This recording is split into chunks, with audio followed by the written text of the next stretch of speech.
Assalamualaikum warahmatullahi wabarakatuh. Perkenalkan, kami dari kelompok 6 dari mata kuliah Akuntansi Keuangan Lanjutan 1 akan mempresentasikan mengenai pengantar tentang laporan keuangan konsolidasi.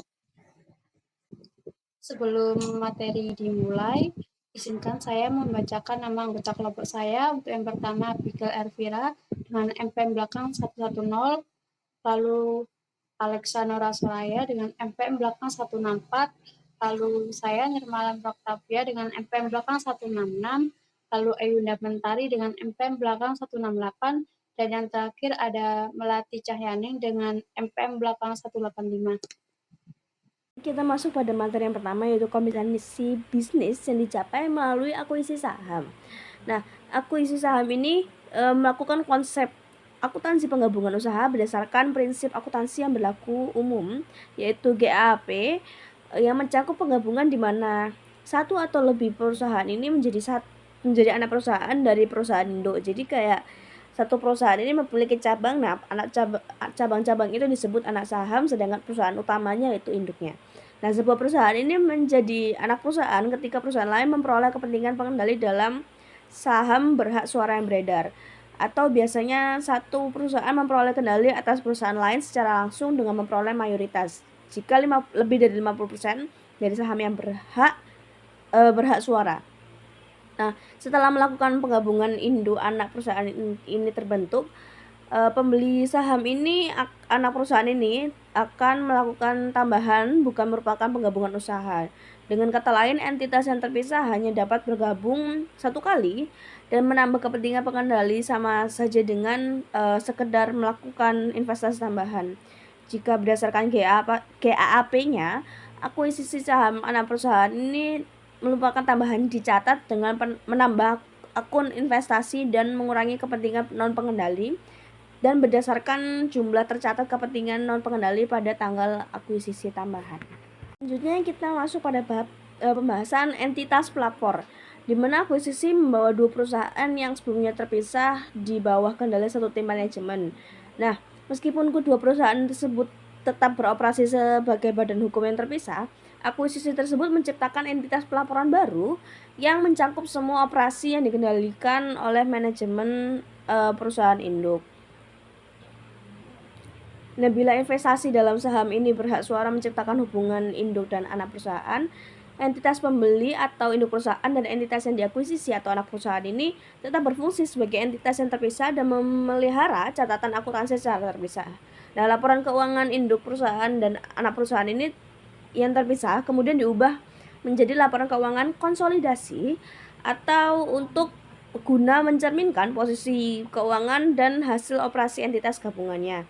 Nah, entitas pelapor yang baru ini akan bertanggung jawab untuk melapor kepada pemegang saham dan kreditor induk perusahaan dan kepada pihak berkepentingan lainnya. Dalam entitas pelapor ini ada beberapa poin yang akan dibahas lebih lanjut. Yang pertama yaitu hubungan induk dan anak perusahaan. Kemudian yang kedua yaitu kebijakan konsolidasi. Yang ketiga yaitu pengungkapan kebijakan konsolidasi. Dan yang keempat, induk dan anak perusahaan dengan periode fisikal yang berbeda. Kita akan membahas mengenai pembahasan pertama yaitu hubungan induk anak perusahaan. Jika ini diasumsikan, maka sebuah perusahaan yang memiliki lebih dari 50% saham berhak suara ini dari perusahaan lain akan mengendalikan perusahaan tersebut melalui kepemilikan sahamnya. Nah, terdapat hubungan induk anak perusahaan ini disebut dari lebih dari 50% pengaturan berhak suara ini. Ketika hubungan induk anak perusahaan ini ada, perusahaan-perusahaan tersebut terafiliasi. Nah, seringkali istilah afiliasi ini digunakan yaitu untuk anak perusahaan, dan kedua istilah itu digunakan secara bergantian dalam bab ini. Nah, namun dalam banyak laporan tahunan, istilah afiliasi ini digunakan untuk memasukkan semua investasi yang dicatat dengan metode ekuitas. Pada lampiran selanjutnya, kami akan membahas mengenai struktur afiliasi dengan dua anak perusahaan yang akan ada di slide selanjutnya. Nah, kita akan masuk pada pembahasan kedua yaitu kebijakan konsolidasi. Dalam laporan keuangan konsolidasi ini memberikan informasi yang tidak termasuk dalam laporan terpisah dari induk perusahaannya, dan biasanya diperlukan untuk penyajian yang wajar atas posisi keuangan dan hasil operasi untuk perusahaan afiliasinya ini. Nah, kondisi umum untuk konsolidasi ini adalah kepemilikan lebih dari 50% saat saham dengan hak suara dari perusahaan lain. Jika berdasarkan GAP-nya, anak perusahaan dapat dikecualikan dari konsolidasi dalam beberapa situasi. Situasi yang pertama yaitu ketika kendali tidak berada di tangan pemilik atau pemilik mayoritas. Kemudian yang kedua, pembentukan usaha patungan. Yang kemudian ketiga yaitu akuisisi aset atau kelompok yang bukan merupakan bisnis. Lalu yang keempat yaitu akuisisi aset dan kewajiban keuangan dari entitas bunga variabel yang terkonsolidasi yang merupakan entitas pembiayaan yang dijaminkan.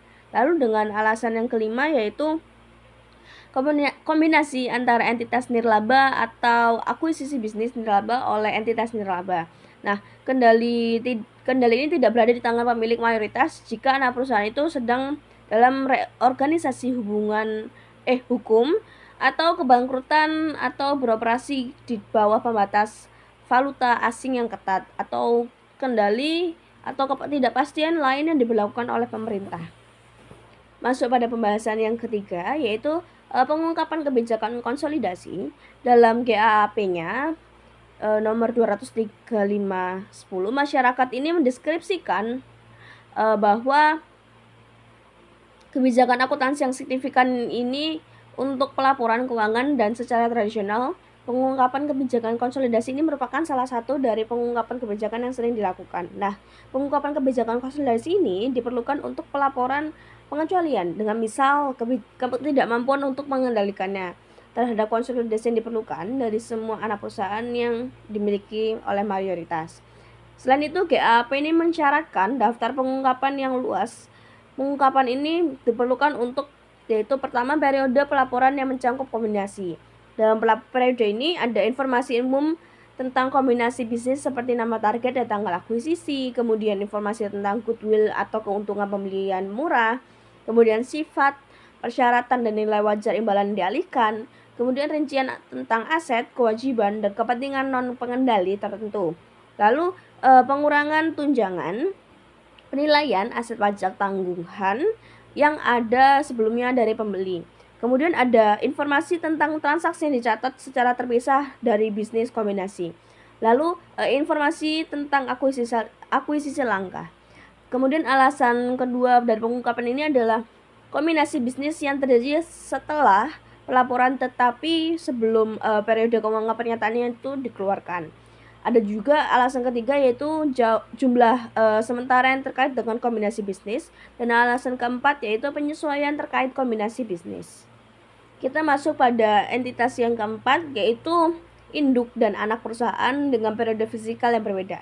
Nah, jika periode fisikal perusahaan induk dan anak ini yang berbeda, maka laporan keuangan konsolidasi untuk dan pada akhir periode fisikal itu merupakan perusahaan induk. Jika perbedaan periode fisikal tidak melebihi dari 3 bulan, nah biasanya ini dapat diterima untuk menggunakan laporan keuangan anak perusahaan atau tahun fisikal untuk tujuan konsolidasi. Namun, dengan pengungkapan dampak peristiwa yang terjadi di antaranya yang secara material memengaruhi posisi keuangan atau hasil operasinya. Nah, jika tidak, laporan keuangan anak perusahaan ini harus disesuaikan sehingga sesuai sedekat mungkin dengan periode fisikal dari perusahaan induk itu. Nah, ini adalah lampiran di mana menggambarkan struktur afiliasi dengan anak perusahaan dengan contoh yaitu Pepsi Company yang memiliki 90% saham dengan hak suara dari Sandel Corporation dan 80% saham dengan hak suara Salt Corporation. Nah, Pepsi Company memiliki 90% saham dengan hak suara Sandel dan pemegang saham di luar struktur afiliasi yang memiliki 10% lainnya. Selanjutnya yaitu kita akan masuk pada pembahasan pembiayaan akuisisi. Nah, ada banyak cara yang tersedia untuk membiayai akuisisi ini. Nah, investor biasanya membayar tunai dengan menjual saham biasa yang kemudian diotorisasi tetapi belum pernah diterbitkan.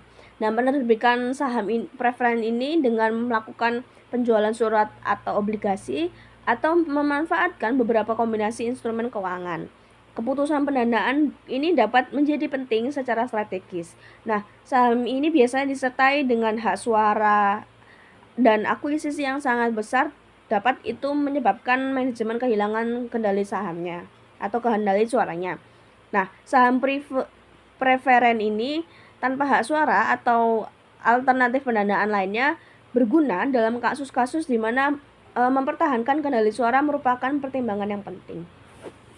Selanjutnya, saya akan menjelaskan terkait neraca konsolidasi pada tanggal akuisisi. Entitas terkonsolidasi adalah entitas pelaporan fiktif atau konseptual.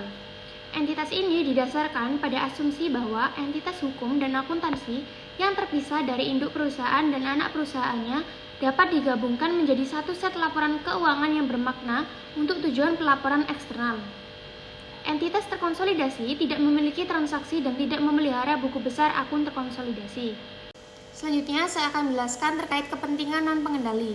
Yang pertama, kepentingan non-pengendali dalam anak perusahaan harus ditampilkan dan diberi label dalam neraca konsolidasi sebagai komponen ekuitas yang terpisah. Kemudian yang kedua, pendapatan yang diatribusikan kepada kepentingan non-pengendali bukan merupakan beban atau kerugian, melainkan pengurangan dari laba bersih konsolidasi untuk menghitung pendapatan yang diatribusikan kepada kepentingan pengendali. Ketiga, kedua komponen laba bersih konsolidasi atau laba bersih yang diatribusikan kepada kepentingan pengendali dan laba bersih yang diatribusikan kepada kepentingan pengendali harus diungkapkan pada bagian muka laporan laba rugi konsolidasi. Laporan neraca konsolidasi setelah akuisisi. Setelah perusahaan induk membeli saham anak perusahaan, laporan keuangan mereka tidak lagi terpisah. Induk perusahaan akan mencatat investasi dalam anak perusahaan, sedangkan anak perusahaan tetap menjalankan operasinya sendiri. Namun ada beberapa saldo akun yang harus disesuaikan dan dihilangkan dalam laporan keuangan konsolidasi, yaitu saldo timbal balik antara induk dan anak perusahaan, seperti utang dan piutang antar perusahaan dalam grup, lalu dividen yang belum dibayarkan, di mana dividen dicatat sebagai dividen payable oleh anak perusahaan harus dihapus karena sudah termasuk dalam dividen receivable di laporan induk. Berikutnya investasi induk dalam anak perusahaan, karena laporan keuangan konsolidasi menggambarkan anak perusahaan sebagai bagian dari grup bukan sebagai investasi terpisah. Berikutnya, proses penyusunan neraca konsolidasi. Dalam proses konsolidasi ada beberapa langkah penting. Yang pertama, menghapus investasi induk dalam anak perusahaan. Induk perusahaan POP mencatat investasinya dalam SON sebesar 108.000. Dalam neraca konsolidasi, akun ini dihapus karena laporan keuangan anak perusahaan sudah termasuk dalam grup. Kemudian menghilangkan akun timbal balik, misalnya Son berutang 10.000 kepada POP. Karena ini hanya transaksi internal dalam grup, utang dan piutang ini dihapus. Berikutnya mencatat kepentingan non-pengendali. Karena POP hanya memiliki 90% saham Son dan 10% yang dimiliki pihak luar, bagian ini dicatat dalam ekuitas di laporan keuangan konsolidasi. Kemudian yang terakhir, menyesuaikan perbedaan nilai buku dan nilai wajar. Jika aset anak perusahaan memiliki nilai pasar lebih tinggi dari nilai buku, selisihnya dicatat. Dalam kasus ini, selisih dialokasikan ke tanah, bangunan, dan goodwill. Selanjutnya saya akan membacakan materi mengenai laporan laba rugi konsolidasi. Perbedaan antara laporan laba rugi konsolidasi dan laporan laba rugi tidak konsolidasi dari perusahaan induk. Berdasarkan GAAP ASC 810 hingga 10, laba bersih konsolidasi merupakan laba bersih dari grup konsolidasi. Laporan laba rugi konsolidasi harus dengan jelas memisahkan pendapatan yang dapat didistribusikan kepada kepentingan pengendali dan non-pengendali. Laba bersih konsolidasi merupakan pendapatan bagi pemegang saham dari grup konsolidasi. Pendapatan pemegang saham non-pengendali merupakan pengurangan dalam penentuan pendapatan pemegang saham pengendali. Lalu selanjutnya, jika induk perusahaan menjual barang dagangan kepada anak perusahaan atau sebaliknya, akan ada pembelian dan penjualan antar perusahaan pada pembukuan induk perusahaan dan anak perusahaan terpisah. Saldo pembelian dan penjualan antar perusahaan merupakan timbal balik yang harus dihilangkan dalam penyusunan laporan laba rugi konsolidasi karena tidak mewakili pembelian dan penjualan kepada pihak di luar entitas konsolidasi.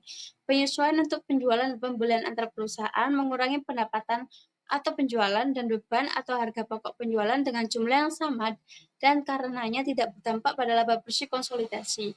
Jumlah pendapatan dan beban sewa timbal balik juga dihilangkan tanpa memengaruhi laba bersih konsolidasi. Selanjutnya adalah push down accounting. Akuntan pushdown adalah proses pencatatan dampak dari penetapan harga pembelian secara langsung pada pembukuan anak perusahaan. Akuntansi pushdown mempengaruhi pembukuan anak perusahaan dan laporan keuangan anak perusahaan yang terpisah. Hal ini tidak dapat mengubah laporan keuangan konsolidasi dan pada kenyataannya menyederhanakan proses konsolidasi. GAP saat ini memberikan pilihan kepada pengakuisisi untuk menerapkan akuntansi pushdown. Keputusan untuk menerapkan akuntansi pushdown tidak dapat dibatalkan. SEC mensyaratkan akuntansi pushdown untuk pengajuan SEC ketika anak perusahaan secara substansial dimiliki sepenuhnya atau sekitar 90%, tanpa utang publik atau saham preferen yang beredar. Selanjutnya menyiapkan neraca saldo konsolidasi. Pada gambar berikut menunjukkan formula spreadsheet yang digunakan dalam menyiapkan lembar kerja. Perhatikan bahwa sebagian besar ini dapat dimasukkan dengan menggunakan perintah copy yang tersedia dalam perangkat lunak spreadsheet. Pada dua kolom pertama, total aset dan total ekuitas merupakan penjumlahan sederhana dari saldo-saldo yang relevan. Kolom penyesuaian dan eliminasi masing-masing berisi rumus penjumlahan tunggal untuk total kolom. Hal ini berguna untuk memverifikasi kesetaraan debit dan kredit. Dengan kata lain, tidak membuat kesalahan dalam memposting entry konsolidasi. Demikianlah pemaparan materi dari kami selaku kelompok 6 terkait materi chapter 3 yaitu pengantar tentang laporan keuangan konsolidasi. Terima kasih atas perhatian dan waktu yang telah diberikan. Semoga apa yang kami sampaikan dapat bermanfaat. Wassalamualaikum warahmatullahi wabarakatuh.